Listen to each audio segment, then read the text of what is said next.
Welcome to the Industry Experts Panel at PortfolioWealthGlobal.com. My name is Michelle Holliday. Today, we are welcoming back to the show Mr. David Morgan.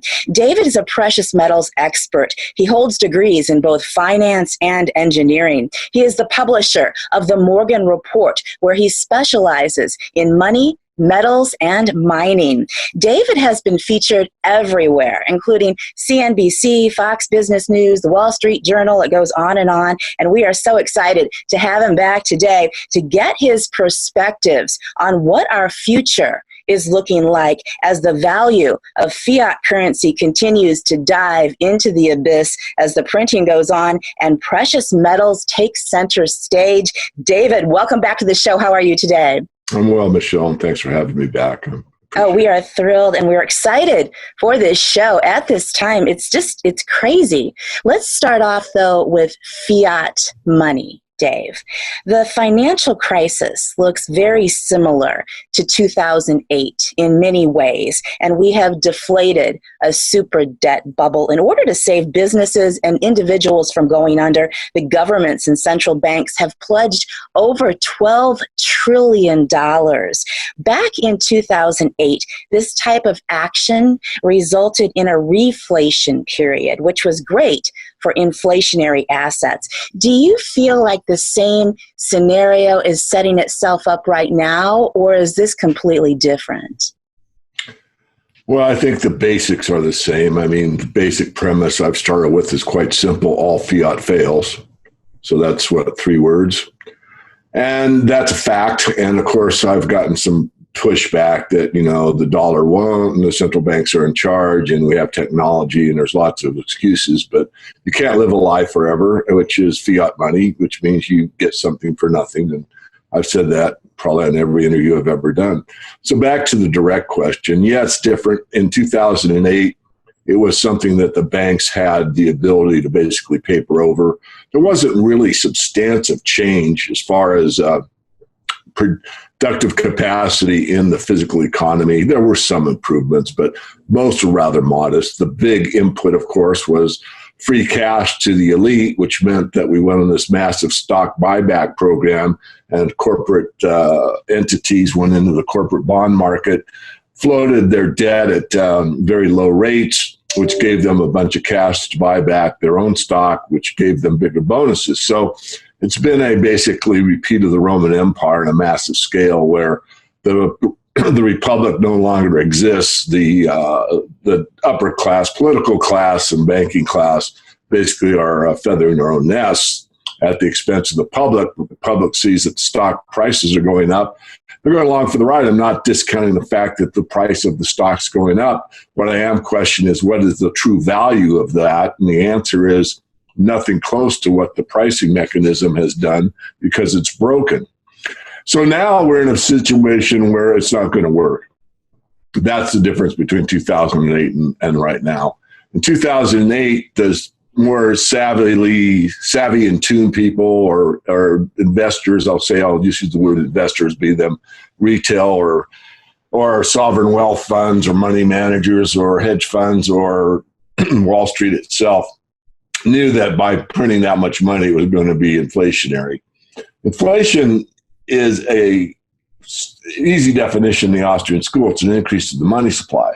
So we've had massive inflation. What the people that are correctly diagnosing it is, like Jim Rickards, who I respect his thinking greatly, is you can have inflation, it can increase the money supply, but unless the velocity of money increases, it isn't apparent to the general public. Although going a step further, shadowstats.com, John Williams, proves beyond a shadow of a doubt, and it's not the hamburger index, that's one that people can look up on the internet, but basically we're at about a 10% inflation, regardless of what the government tells us the inflation rate is.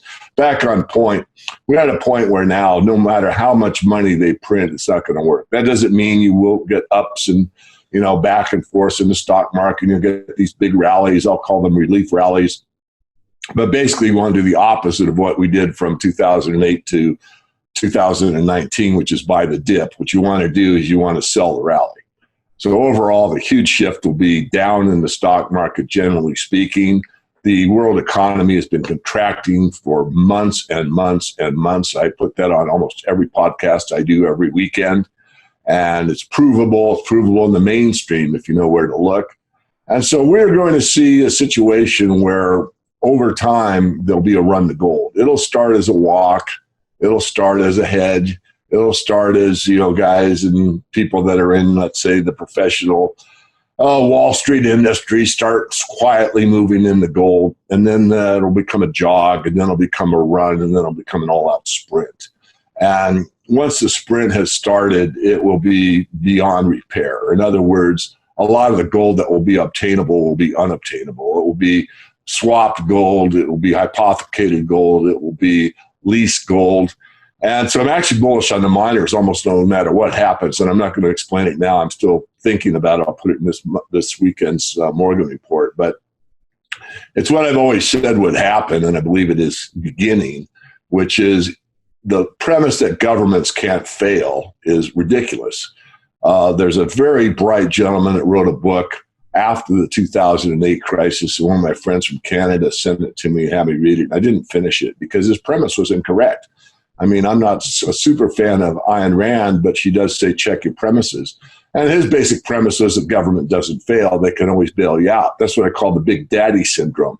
Big Daddy is going to take care of everything. I don't have to worry about anything. It's replacing man with God, basically. I mean, it's like man has a lot of control, but not ultimate control. There's what's called natural law, if you don't believe in God. But natural law has a way of coming to the fore. And again, if you can't get something for nothing, then you're printing all these pieces of paper and sending them to China and getting real goods. How long can that last? And the answer is not forever. So we're at a point where governments will start to fail. We probably see the EU break up further.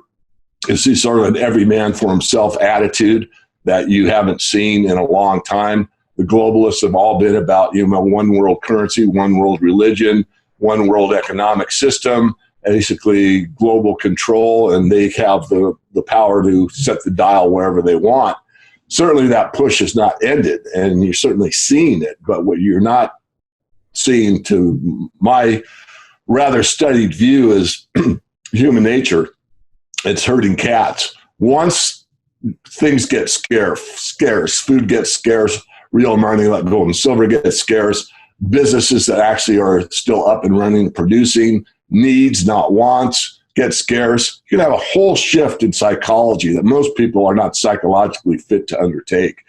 Because going back to, let's say, nature and starting over, and that's the extreme case. I'm not saying we're doing that, but it is going to be a couple steps down from where we were just in the middle of 2019. And it will be pretty much global in nature. There will be pockets that really won't be affected that much. But generally speaking, it's a big time change. And chance favors the prepared mind, one of my favorite quotes. And if you're not mentally prepared for a change in lifestyle that will be different from this point forward for a long time, then you're ill prepared. Wow. This leads directly into my next question, which was, do you think that this is a situation between, we have a combination that is unique, to put it mildly. We have the printing of our currency in such an outrageous way, trillions of dollars every day. Where it's going, no one really explains to us. Secondly, we have the coronavirus that shut down businesses throughout the world. We have millions of people out of work right now that are behind on their mortgages, their food. We have supply chains that are breaking down. Do you think with this equation, and I think you answered it, but I'd like you to go into it just a little bit, that we will bounce back swiftly, meaning within a month or two, because it does seem like there has been some resurrection of the economy over the past couple of days, especially with the stock market. China also resurrected quickly. Or do you think this is going to be a lasting change on our country? Well, that's what I'm going to be writing about in the report, and I'm not trying to sell more reports. I'd like it, but that's not my point. So if you could tell me the duration, I can give you the answer. So if we bounce back within, let's say, the next 2 weeks to 4 weeks, it'll probably take 2 quarters, maybe 3, to be back on track. The back on track will be different, noticeably different, but not, it's like instead of getting 100% on the quiz, you're at, 80% or 85 maybe. You're going to see a degradation in things that you took for granted that just aren't there anymore or that you can't get them. So that would be based on duration. But if this thing goes more than, let's say, 3 months, 4 months, I think at that point we're talking a whole different scenario. Then we're in a situation where the supply chain breakdown, the amount of business failures, the amount of defaults, the amount of people that can't make ends meet, and on, all the scenarios you outlined, Michelle, will continue. And that's going to be much more devastating. So if you could tell me the duration, I could give you a better idea, not exact, but a pretty good idea of how bad it's going to be. I'm going to digress a moment, but the book, and I forget the gentleman's name, it's an excellent book, but The Collapse of Complex Societies. I mean, he went all the way back to, Byzantine, Mesopotamia. He talked to every empire you can think of that we know of in recorded history and why they failed. And I was looking for kind of that key on, why ours would fail, right? And really, I thought about the book, and I, like to think I'm a good thinker, but put it down, I really hadn't come to any conclusion, because in the book, they had academics explain each empire and why it was agriculture, it was war, it was weather. I mean, there were different scenarios, and it all made sense. But the conclusion is probably easily obtained without reading the book. And the real conclusion that I grasped from it is, it doesn't matter what the start is, really. It's once a civilization starts down, it just doesn't come back. Now, I don't want to be, a Cassandra, prophet of doom, and saying, it's all over and, go out and slit your wrists. I'm not saying that. What I am suggesting is, one, what I've already said, it's going to be different. Could be marginally different, maybe 10%, 50% different, or it could be cut in half, or worse if it goes for a long duration, meaning that the United States at all looks a lot more like a third world country than it ever has in a long, long time. Again, I'm not forecasting that. But again, chance favors the prepared mind. If your mindset is that, if I have to start living like I did when I was in college, and I have to downsize and eat less and have one car instead of two, and on and on and on, and you're mentally prepared for that, then you have a much better chance of, smiling once in a while and carrying on. But if you're addicted to everything that you own and that defines you, then you're probably going to have a problem in the future, regardless of whether it's shallow or deep. Right. I think it hits those people harder who have done extraordinarily well because they're so used to it, and also their children, because they've never had to stand up, earn anything. They don't even know how, and they're used to being, wrapped in a certain lifestyle that protects them from everything. And the fact of the matter is, in countries like Venezuela or other places, we've seen where it really doesn't matter how much money you have if the grocery store is empty. Exactly. I've made that point many times about the gold bugs. And excuse the digression again, but I said, I'm a carnivore.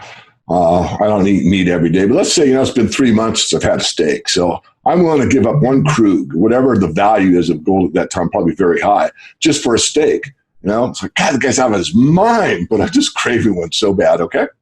Well, if there's no steak to be had, it doesn't matter if I give 3, 4, 5 ounces of gold for one, piece of meat. If it doesn't exist, I can't buy it at any price. Exactly your point. I just want to emphasize it. And this is the idea that I want to get across to people. The idea that, grapes from South America in the middle of December are in every grocery store in the United States. That may be a corny example, but that's the kind of idea I want you to think about. Probably not going to be there, next year, stuff that we just don't even think about, that we've had. It's so good for so long, for so many. And now when the pendulum starts swinging the other way, and it's less stuff in the store, I could do without that. And then, a month later, there's less stuff and there's less choices. And the next month, there's even less choices. And, the store starts to shrink, not the physical dimensions, but the shelves are spaced out further. I mean, this is the most likely scenario. Is it the end of the world? No. Is it a different world? Yes. Yeah. It's real interesting, the long-term effects of supply chains and growing crops. And when it's interrupted, People think they're just going to bounce back, but they don't understand the cycles that it takes to grow crops and, the ingredients that go into things. You have a loaf of bread on the shelf. Well, what did it take to get that loaf of bread? You had the ingredients that were shipped from the farmer whose crops were affected, and then you have the packaging person who maybe wasn't able to get his packaging from China or wherever he had it, and then you have the trucker that maybe can't, for whatever reason, cross whatever bridge, and they don't have the money to fix it. You know what I mean? There are so many variables. There are random variables that can lead to, right. And that's what people don't realize, don't look at, and completely take for granted while they're watching whatever television show they're watching, which is fine. Yeah. Well, you just did a great job of explaining complex societies. It's not like, I go out, grow the wheat, and, my kids, grind it up, and my wife bakes it, I mean, that's like old school agrarian agriculture, farming your own. Now, I think a loaf of bread, if I remember correctly, touches 13 different hands before it gets on the shelf of the store. So that's complex society. That's complicated because there can't be any disruption in all those 13 places. And I may be wrong, but at least the idea is sound. So you did a great job of illustrating. And bread's pretty simple staple. We're not talking, some exotic fruit or, other stuff that we see, in the grocery store, whatever. Yeah, it's that big picture that people, I don't even think they miss it so much as they've never even been educated on it. They're so busy talking about transgenderism. So anyway, moving back to the fact that you are a precious metals expert, and your expertise is in silver. The physical supply of silver for investment purposes right now is under very severe constraints. Do you think that we will see silver prices start to explode soon due to the fact that the supply is becoming so much more limited? Still bullish on silver. I think it's going to take some time. We may get a lull for a while, but there'll be pressure. I mean, there'll be the run to gold first. I've been convinced of that now for many months and do it on almost all my public interviews and in my private work. But if you're worried about the situation at hand and you're like a stock person and that's all you've had for your whole retirement planning, and all of a sudden you wake up, you're probably going to want some gold. So you call up, and there's no gold available. So then you're going to go to silver, and there's no silver available. Then you go to platinum, and forget palladium. It's been basically out of touch for a long time. So it will spill over into silver. And then even the hedge fund or whatever might say, I'm taking a small portion of silver. I just did an interview with Nick Barisheff. He founded BMG, a bullion management group in Canada, and they are basically a precious metals holding company. And he has different funds, but basically they've got like gold, silver, platinum as one. And he and I did this talk on my mastermind, and he said basically if one major pension fund decided to diversify 5% of their assets into gold, it's basically game over. So think about how many pension funds of size are out there that might want to, we recommend 10%. Rickards recommends 10%. I mean, a lot of people think, the Ibbotson study shows 15%. Jeff Christian from 1968 on said 25% was the best amount of gold to hold to balance the portfolio. So take your pick. 10%, 15, 25, it doesn't matter. The point is, even if a modest amount like 5% were allocated into the gold market, the price would just be bid up to an astronomical level. Now, if you take that into the silver market, it's beyond belief, because right now, of all the financial assets globally, about 1% are in the gold market. I'm talking gold total, not gold stocks, which is still pitifully small. Silver is 0.02%. 0.02%. So think how little money would come in. This is where, the bankers have a little problem on the silver market. Gold as well, but, people that are in the financial survival mode will get whatever they can. And when they start to feel that, they won't announce it as government's failing. They'll see it as the fiat is failing. And when the fiat's failing, they'll go to whatever they can. And of course, they'll go to food first. And as they should. But people that have, excess, meaning, they've got their food or they feel that they do, and they need to save capital because the stock market's going down, the bond market's going down, the real estate market's going down. They can't get what they want. They can't do what they want. They're going to look for something of substance. And the only thing that really lasts, let's say, as a legacy investment is precious metals, land, and basically fine art. That's it. You don't have a lot of choices. So if you want to pass something on to your grandchildren's grandchildren about the most stable thing you can do long term, I'm not talking short term swings, is precious metals or land. Yeah. Dave, it's surprising that institutional investors ignore precious metals for the most part. You know what I mean? I mean, it's fortunate for those of us that want to purchase them, but it's shocking how, I don't even want to put it out there. I don't want to give an idea, right, to an institutional investor, because they could come in and just wipe it clean, right? Yeah, right. Wow, that's crazy. Now, I want to talk about the ratio between gold and silver. And I'm wondering if the supply limitation on silver is going to change the ratio between gold and silver. It's been historically crazy. What are your thoughts? Well, I've looked at it as much as anyone probably, and in all of recorded history for like 5,500 years, the gold-silver ratio only went to 101 a couple times, and now we've been above 120. Every time we've gone to 100 or so, there's been a financial crisis. So with that line of thinking, it's not pure logic. It's not really logical, but it does suggest that this would portend the biggest financial crisis. So there's that. They're usually spikes, or they have been spikes in the past, which suggests this one will be a spike.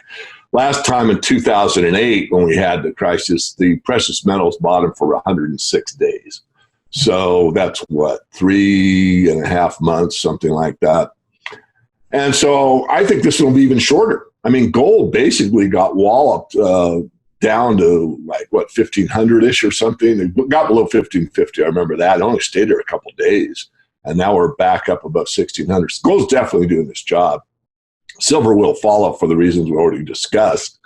And it will, I think, still outperform gold. You'll see that gold-silver ratio go from the peak of I don't know what the peak is really, 133, I don't know. But wherever it was, it'll come down back to 100, back to 80, 70, 60, 50, 40. I think it could get into really advantageous to silver people, meaning 16 to 1, 10 to 1, but I'm not forecasting that right now. We kind of have to wait and see. But it's different, a whole different scenario going forward. And the basics are the most important. Food, shelter, water, warmth, and a job. And there's going to be a lot of people that are displaced, so they're going to enact what they're already proposing, which is this universal basic income. Just sit home, we'll send you a check. Well, what does that do to the value of money? It dilutes it even further.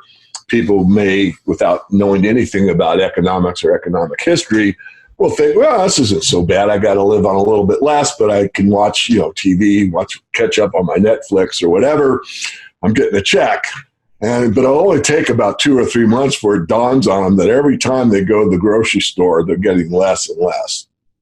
And that's the one thing that everybody wakes up to, is what their food budget looks like. Energy, too. Because oil, we haven't discussed, and I'm not an expert, although I wrote an energy letter for about a year, and I have looked into it rather deeply. And I do talk with Steve St. Angelo from time to time, pretty in depth, because he's very studied in it. But, with the oil market as it is, that is sort of the biggest flashing red light you can get. With the oil market in the critical situation we're in now, that's telling us all, in just screaming at us, we have some big problems ahead. You see oil at the price levels it's at. There's so much debt in the oil market. There's so much dependent. And without energy, nothing happens. The only reason we have the lifestyle we have is because of energy. And when you can buy a gallon of gas, and a gallon of gas represents, I forget, how many man hours of physical labor. People don't account for it that way. They complain that it's $4 a gallon. When you equate it to how many man labor hours it is, it's like hundreds. And you don't take it for granted. You put it in your lawnmower and you push it around and, but the equivalent work of a human being to equal the energy that's in that gallon is phenomenally large. And so it's a situation where I don't say I'm scared, but I am concerned. I don't want to be overly concerned. I want to stay kind of my level-headed. I do get compliments from time to time that I don't overemphasize the doom side. I don't wish to do that. It's not my purpose. But it's also my duty to speak truthfully and honestly from my perspective, having looked at this for a long time. Believe me, I'm not rooting for this. I never wanted to see it happen. In fact, I wanted to correct it. And I'm going to digress a bit more. But I was nominated for a White House fellowship when I was getting my master's degree. And I applied, and you had to write a policy paper. So my policy paper was how to correct the Social Security system. But the establishment doesn't want to hear anything about compound interest and how it works, and that it's impossible to provide benefits to the Social Security system without, some drastic but doable changes at that time. So I was rejected. I never got to the first round interviews. If I would have gone along and written some, puff piece on some BS, I probably would have at least gotten to the first round for the interviews. But it's not about me. It's about the ideas, the policies, the integrity. That's what's important. It's not, I'm just giving the message. But this is the kind of world we're in. We just want to pretend everything's okay. Well, the pretend has ended. Remember Jim Sinclair, pretend and extend. Well, the pretend is over, folks. The reality is leaking through. You can deny reality all you want. You just can't deny the consequences of reality. And it's here. It's now, and it's going to continue. Yeah. And I think it's such an important point that you make that no one is wishing for this to happen, but it's everyone's responsibility to warn people that might not be so clearly aware of the possibilities, that these are in fact the possibilities that you need to prepare for. If it doesn't happen, that's awesome.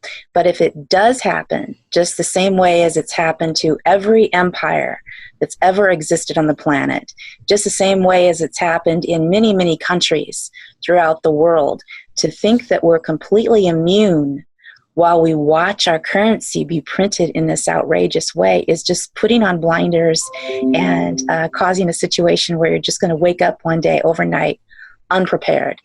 There were people that weren't even prepared for this, Dave. I know. They didn't have their groceries. They didn't listen. Yeah. Shout out to Michael Rupert, long deceased, but very good thinker. And I learned this from him. But when Russia failed, basically both North Korea and Cuba were basically dependent on, their fiat to keep their economies going. Just give us universal basic income for the nation state and we'll feed our people barely. So when they were failed, North Korea basically had many people that starved to death. Sorry, folks, it's reality. If you don't want to hear this, go to a different channel. But Cuba did something different. They basically said, all right, all land is our land, is your land, and just start growing food right now.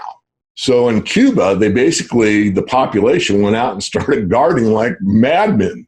And they, after a while, actually had pretty better health because most of it's organic and that kind of thing. So two different approaches of the same problem. One was, give me free money and we'll continue. You can't give me free money, we starve. And the other attitude was, all right, we've got to change how we do things. Everybody start growing food. So, and one prospered and one didn't.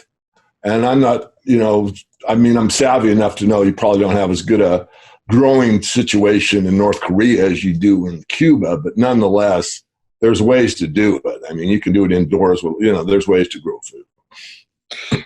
Dave, I want to real quick get your opinion on the coronavirus. Do you think this was an overreaction or was it justified? Well, I'm a big fan of Peak Prosperity, Chris Martenson and his crew. And, Chris, that's his expertise. It's not mine. And I am well aware of an exponential function, probably as well as Chris is. But I, at this point, would have to side with it's an overreaction. I could be wrong. I mean, the data will tell us eventually if this thing subsides And, we're back on track in another 2 weeks to a month. And for whatever reason, fine, that's what I want. But from my perspective, and I've looked at so many, really way out there theories and stuff that, mainstream, Johns Hopkins University, of course, the CDC, Chris's work and a lot. So sitting here, you asked, I'll tell you, I think it's an overreaction, but, I'm not afraid to be wrong. If I'm wrong, I'll come back on your show and say, no, it's wrong. But we'll see. We're not really at that point in the curve where I could see like on a chart of gold going exponential or the bond market or something where I've got data that shows me and tells me, hey, this thing is, it's really going to go now. We're not there yet. We could be, but I'm right now still leaning to the overblowing. It's a tough balancing act. I mean, like you said about the farm thing. I mean, who's planting your crops right now? Nobody. Who's planting right now? Nobody. I mean, home gardeners are, people that are smart enough to grow their own food. But as far as the commercial farms, I doubt they're doing anything right now. And the planting season, is here now. And there's all kinds of problems in the food chain, just too many to name. But anyway, I was long-winded on that, Michelle. Sorry. I want to give the right answer. I think basically it's overdone. Yeah, right. And what do you think of the president's reaction to this? Because this is certainly an unprecedented situation. No other president has been hit with something like this before. Look, I'm not a big Trump fan. I want to make that clear. I was asked in Canada before the election if Trump got elected, what did I think? And my answer was, well, it'd be like switching the captain on the Titanic. I think it's the ship's going down, but if Trump gets elected, they'll bring the steerage up to first class. They'll have a little more lively music. People will feel a lot better. There'll be a lot of dancing and singing. Lots of people will be saying happy days are here again, but the ship's going down. So that was my exact answer. I think he's doing the best he can. It's tough times for everybody. The attitude of Americans is that, now is that, president's supposed to fix everything, or he's the main reason things aren't fixed the way that they think they should be. Basically, our republic was supposed to be minimal government.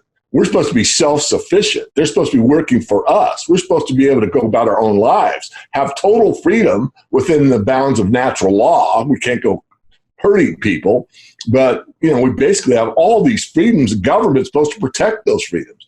It's basically a socialistic, fascist, top-down, centralized, bureaucratic, bloated, unresponsive, greedy bunch of SOBs that run the whole system now. But that's not what it was supposed to be. It's supposed to be limited. So if you really have a understanding of the way it was instituted at the beginning, the president's sort of like a figurehead, doesn't do that much. But now everything's, well, he didn't do this and he didn't do that. Well, one person can have a lot of influence, but they can't control a lot of these things when they're beyond their control. But yet people think he should have this or should have that, and it really has deep meaning.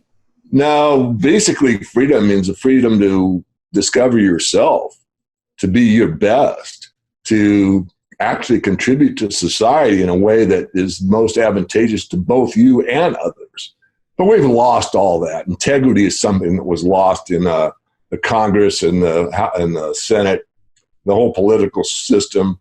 It's been lost in the medical structure. It's been lost in the legal system, the political system, and even in the food chain. Integrity's been lost. I mean, the amount of chemicals and processed stuff, it's lost in the pollution, the amount of pollutants that China's allowed to spew into the atmosphere. And basically there's exemptions from the fracking, where the Water Rights Act is basically null and void. It doesn't matter if you pollute the water as long as you're fracking for more oil. So we are really one messed up bunch of people running around on the surface of this rock, and we've lost our way in so many ways. And as I said, nature has a way of, you can't mess with Mother Nature, and I think we're at that point. Yeah. Right. Now, Dave, I can't let you go without asking your opinion on Bitcoin. Well, I think I'll stay where I started. I wrote that article, My 2 Bits About Bitcoin. I'm free market. Bitcoin's the way to go. I will say, I don't have it in front of me, Michelle, but I wrote about it last month in the Morgan Report. And I said that it's pretty obvious to me that from Mark Carney that the banking system obviously wants to stay in power. They want a global currency. They don't want it tied to anything, and they want it digital. They want to eliminate cash. But if you think that Bitcoin is what they're going to use, you have another thing coming.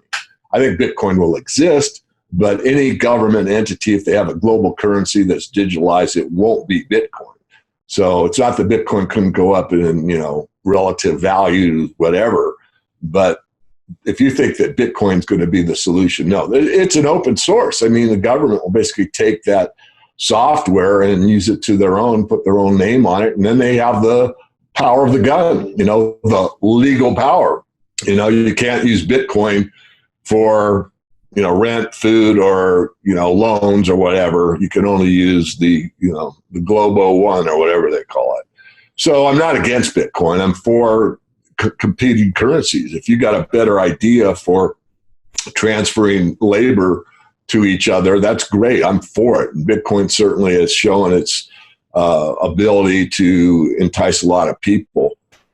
But as far as, if you think a government will adopt Bitcoin as the solution, no. The idea of a centralized, and they won't call it, it'll be centralized for them, digital currency, yeah, that'll happen. And what happens to Bitcoin as a consequence? Does it get outlawed entirely? Is it used? It won't be the main one. So my thoughts on Bitcoin are kind of what they always have been, which is let the market determine it. But in the marketplace, Bitcoin, I think, has had its best days for a while. Will it go above roughly 20,000 in USD? That depends on what kind of inflation we see in the future, because it's just a number. I mean, I'll have to leave you with this, Michelle. I know I'm looking down, but I got to pull one out of my desk here. But one of my favorite topics with the Zimbabwe note. Yeah. I gave that to my mother-in-law some time ago, and she looked at that 100 trillion and she goes, "Oh, if only it was real." I said it was real. Yeah. It's the idea that if you have a one with a lot of zeros behind it makes you wealthy is a concept that doesn't work. It's the opposite. It means your currency has now crashed completely. Yeah. Well, so you do believe that we are going into a digital cashless society? Well, let me reframe that. I know that's the direction they want it to go. What I don't know is what the power of the people really is. I mean, the old adage, when the going gets tough, the tough get going. How much blowback is there going to be from people like me that'll stand up and maybe, and I don't want to be a martyr, but what's worth dying for, So I don't know. I mean, they might try this, you can't get on an airplane unless you have a vaccine kind of crap. But how many people are going to go along with it? Well, probably the majority, but the majority isn't everything. Remember, the Revolutionary War was really fought with a very small percentage of people. And I think the turning point was in the town hall with, give me liberty or give me death. I mean, that speech was basically, as for you gentlemen, I do not know. But as for me, give me liberty or give me death. Because when he walked in before he gave his speech, they were basically saying, okay, we'll go along with the Brits. We'll be taxed to death. We'll be their slaves. We'll be subservient. We just don't want to have to fight. Most people in their heart of hearts aren't willing, don't want to, unless they're forced into it. He said, look, I'm not going to live as a slave. I'm willing to die for my freedom. And that, people got a new consciousness in that building. You know what? He's right. I don't want to live like this. I'm me. I'm a person. I have rights. I've got natural rights to be free, and I'm willing to fight for them. So I don't know where it's going to go. I'm certainly not saying revolution. I'm a huge Gandhi fan. There's one man that stood up to the British Empire and changed it. So, I mean, can it be done again? Let's say I'm idealistic enough to think it could be done. Right. All throughout history, people have stood up. And I do think that the takeover of the banks, people will see it that way. If everything is digitalized, they will see it as a takeover of freedoms. If the bankers who have a history of abusing their positions, losing all their money, quote unquote, and then we don't, as a society, for whatever reason, don't have the guts to say, okay, we need an audit. That's exactly what should have been done in 2008, when all the banks said, we lost your money. Then we need to say, okay, where did it go? Mm-hmm. And no one did that. No one did that. In fact, what happened was we gave those same people more of our money.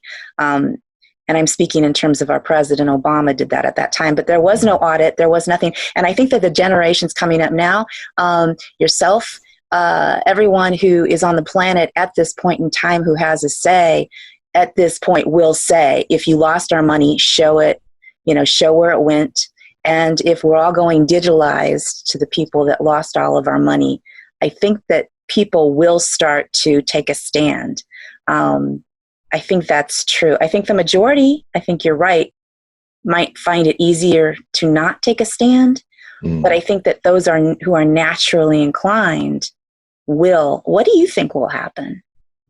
Oh, there'll be pushback. I don't know how great it'll be. And, as long as we have the ability to communicate with each other, because, a lot of my ideas might sound like my ideas, but it's because of this library behind me. And I've got the San Francisco Golden Gate Bridge behind me. But, it's because people that I read or listened to or sat in their lectures or paid to attend their seminars or whatever, I learned from them, and I put these ideas and tested them or read more, whatever. So the point is that we need each other, and with the ability to communicate with some, top thinkers in how do we resist peacefully, we instrumental in providing a resistance to their plot. If they cut us off, it will be more difficult, but those who have it in their heart, have it in their soul, they won't give up. They will resist, but they might not have the benefit of pooling ideas together to come up with a maximum solution. And there isn't a one-size-fits all.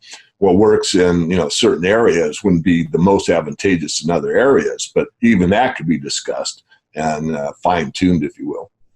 Yeah, it's interesting that this has been a pattern of history, Dave, where we have societies, they're great, then we have takeovers attempted, then we have resistance, we have rebuilding, and it all starts again. You know what? It is always amazing to have you on this show, David. Please tell everyone a little bit about your reports and your website and where they can find you and follow your work. Sure. One I don't really mention too much. I've got, 35,000 or something followers on Twitter, and that's at SilverGuru22. So the @ for all Twitter, it's Silver Guru, Guru 22. I post there pretty much myself. I let a couple guys that work with me post there as well. It's usually me. So anything I see that I think is very pertinent to the situation that we're in, I'll post that.